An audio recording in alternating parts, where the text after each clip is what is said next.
50 meters of compacted trash, methane building in pockets underneath, excavators reshaping the slope above, and 7,000 tons of new waste arriving before the day ends. At Jakarta's Bantargebang landfill, 6,000 people work this terrain daily, not because the system is broken, but because it functions exactly as designed. This is not a story about survival. It is about an economy where collapse is not a risk. It is the operating condition. Every morning, more than 1,000 trucks queue at the edge of Bantargebang, each loaded with the city's refuse. By nightfall, between 7,000 and 9,000 metric tons of waste will have been dumped, layered, and reshaped across a site that now sprawls over 108 hectares, a footprint larger than 200 football fields. The terrain rises in jagged mounds, some reaching 50 meters high, with fresh loads creating new slopes and shifting the ground beneath every step. There is no pause in this cycle. As soon as one truck tips its load, an excavator moves in, carving out a path for the next arrival or pushing debris to keep the surface workable. The machines operate in close quarters with human labor, their treads and buckets moving within meters of people picking through the waste. Each pass of a compactor or front loader presses new layers into the unstable mass, while the next wave of trucks waits to add more weight.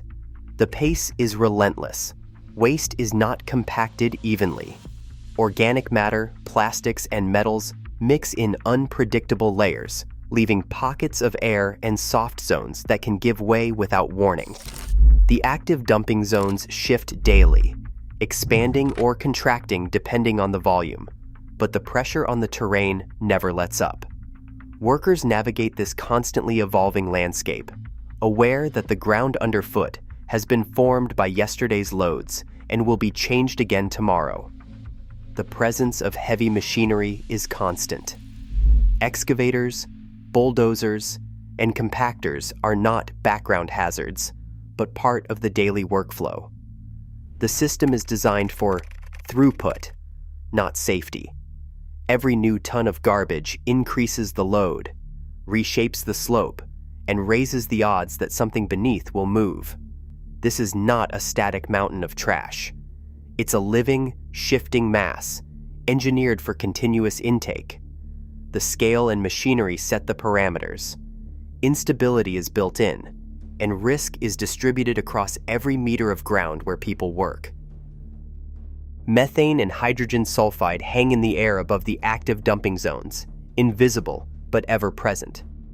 Measurements from handheld sensors show methane concentrations spiking between 1,200 and 3,800 parts per million, levels that far exceed any occupational safety threshold. Hydrogen sulfide peaks at 150 parts per million, enough to cause severe respiratory irritation within minutes. There is no permanent gas monitoring system. Exposure depends on where the wind shifts or where the next compactor passes. Fires have erupted when a diesel engine ignites a methane pocket, sending flames across the surface.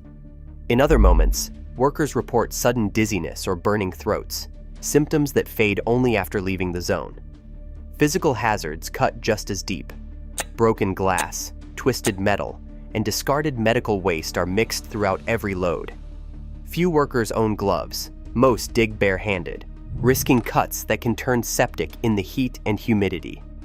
A health researcher studying the site described the injury pattern as constant and cumulative. No one leaves unscathed. Sharp fragments from bottles and syringes are routine, not exception. The terrain itself is the final threat. In October 2022, a collapse in the upper zone buried 12 workers as a bulldozer's vibration triggered a landslide on an overloaded slope. 18 more were pulled out injured. These deaths are not isolated. They result from the daily collision of unstable ground, heavy machinery, and human labor, all compressed into a single workflow. Hazards do not arrive one at a time. They overlap, stack, and wait beneath the surface, built into the job from the first hour to the last.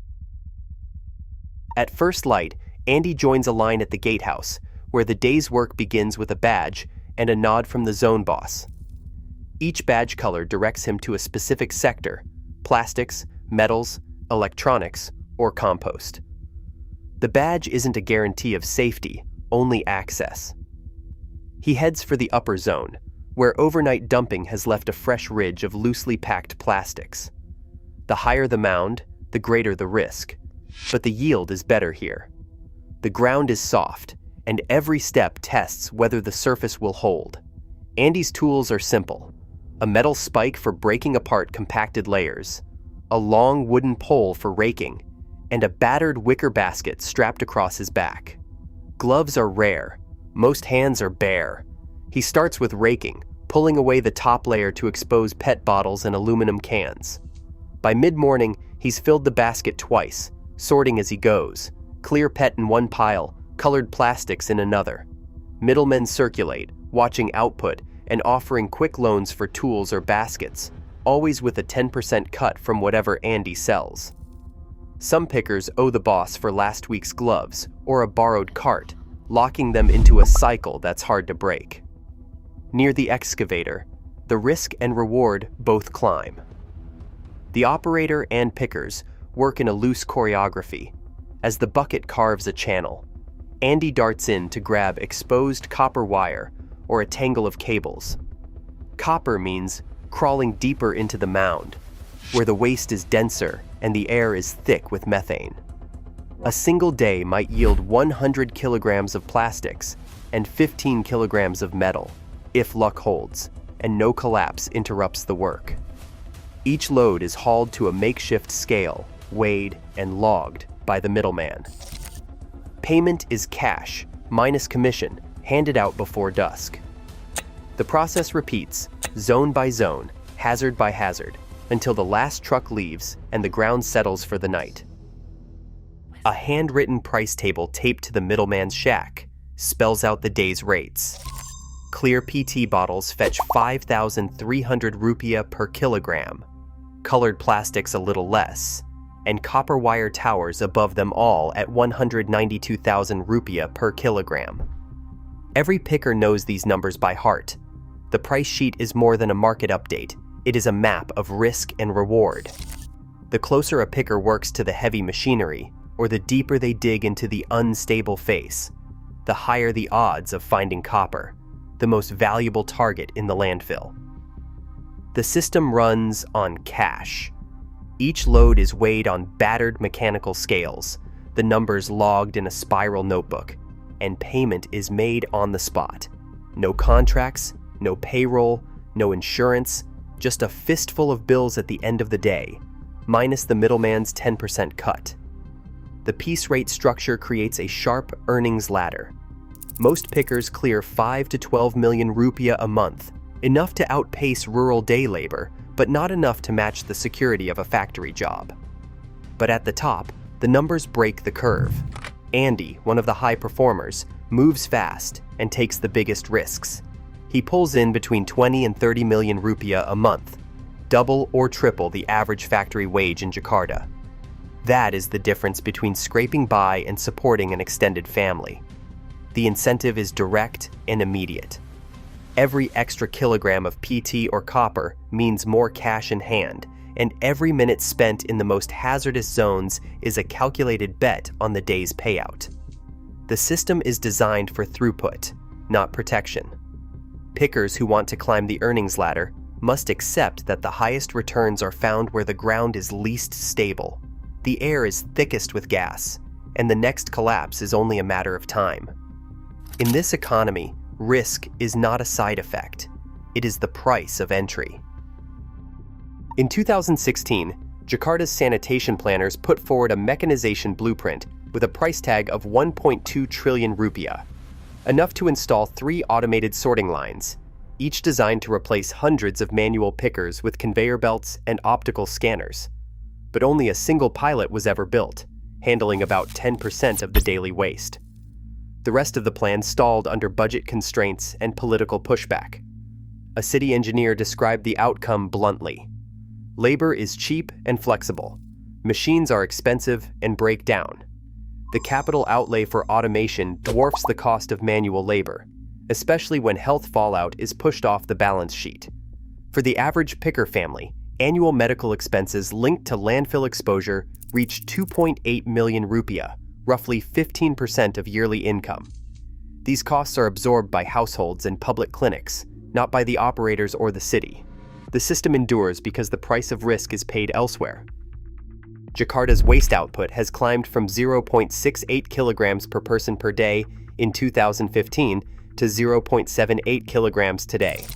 That steady rise means more than 7,000 tons of new refuse arrives at Bantargebang every day, guaranteeing a constant supply for the informal labor market. But the system does not end at the city's edge.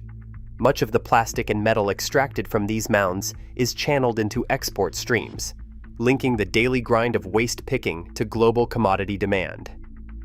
Middlemen and small-scale recyclers sell sorted plastics and copper to larger buyers, who in turn ship materials to manufacturing centers in Vietnam, Malaysia, and beyond. When international prices for PET or copper spike, the value of landfill labor rises in lockstep. The result is a tightly coupled loop.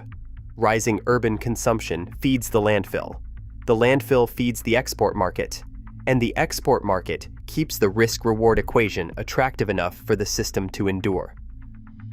Urban waste climbs faster than cities can process it. As long as market demand rewards risk with daily cash, this system expands. Engineered instability trades long-term health for short-term gain. Here, collapse isn't a failure, it's the business model. Drop your perspective in the comments.